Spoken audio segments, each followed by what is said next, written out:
Welcome back to Pitt Beyond the Script, and we have learned a little bit about Coach Mark Whipple. I hope you have. Now let's get down to some football talk, some serious football talk. Coach, when I think about you, I have to admit I think of aerial attacks. Is that something that you're comfortable with, or I don't want to sell you short in the running attack as well? Well, I think that's what I really learned in the USFL from Roman Gabriel, the passing game, and then obviously with the NFL with, Ken Wisenhunt, Bruce Arians, Dick Hoke, and then Andy Reid and Mike Holmgren, the guys I've been around. And so that kind of maybe is what I'm known for. But I believe in balance. I mean, every place I've been, the all-time leading rusher's been at that school. So people may not know that. But, hey, it's a little bit, you got to be a little bit devious. If they're playing a pass, we're certainly going to run. And if they're going to stack the box, we'll throw it. So it's pretty much a mathematical game. Where's the best suited? But it's all about winning. And, if we need to make a first down to protect the defense, we're going to do that. And I think it goes back to being a head coach for 250 games and playing in some big games, coaching in some big games next door. I've coached in 3, NFL championship games and a Super Bowl so I think I can lead those kind of experiences to the entire program. But it's about winning. And some days making 10 yards on 3 carries is a lot better than, a 70-yard pass that you don't score. So it's always about scoring touchdowns, and, that's really what our offense will be about. No one knows better than you, having filled both roles as a head coach and an offensive coordinator, what that relationship is like. Can you let us know what it's like? Is there a sense of autonomy? Is there a sense of working together?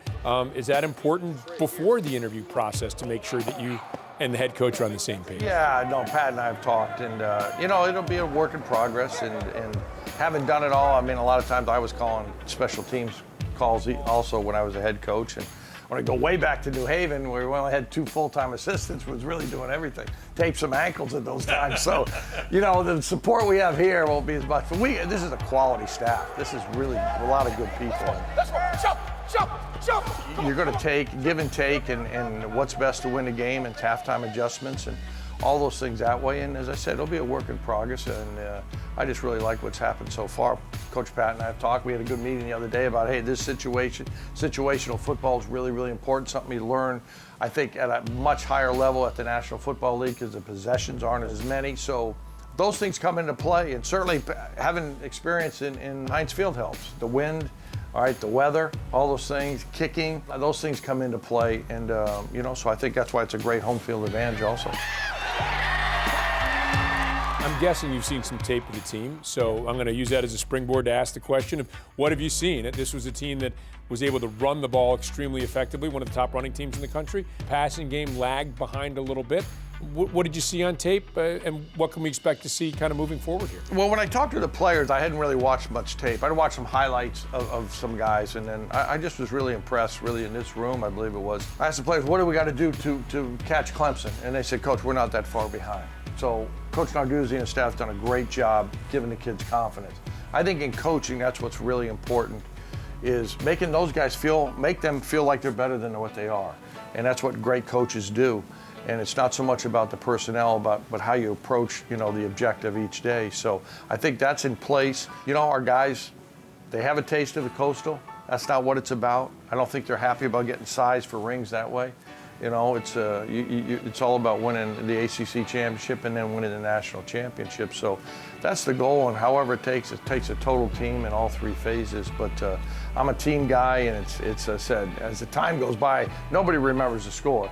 They just remember whether you won or lost. You kind of touched on this a little bit, but will you graft your coaching style onto the type of personnel you have, or will you have a certain type of style and expect your players to fit within that style? No, there'll be different guys. As I said, at UMass, Andy Isabella led the country.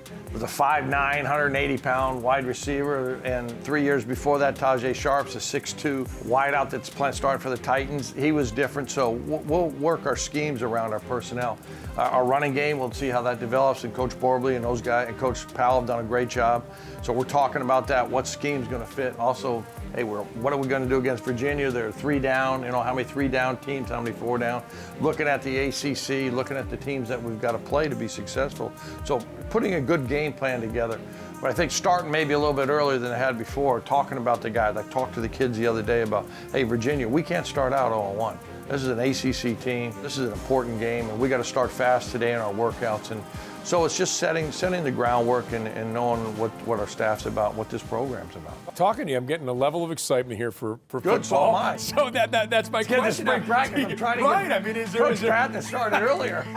is there a sense of excitement, a sense of let's get going? Or do you feel a sense of energy with the players having accomplished what they accomplished, but not reached the ultimate goal of what they want to accomplish? Without question. But there was a sense when I walked in here on the interview, I said, these people know how to win. They already know. They already have it set. Those things are built amongst time, and I don't think there's any question we have that here, and we just got to build upon it. Coach Whipple, thanks. Good luck with spring ball. Looking forward to the spring game and Pitt football. Thanks, Rob. Good to see you. All right, stick around. Appreciate it. We have more coming on Pitt Beyond the Script right after this. Let's have a good day. Good start today, okay? Touchdowns on 2. 1-2. Touchdowns.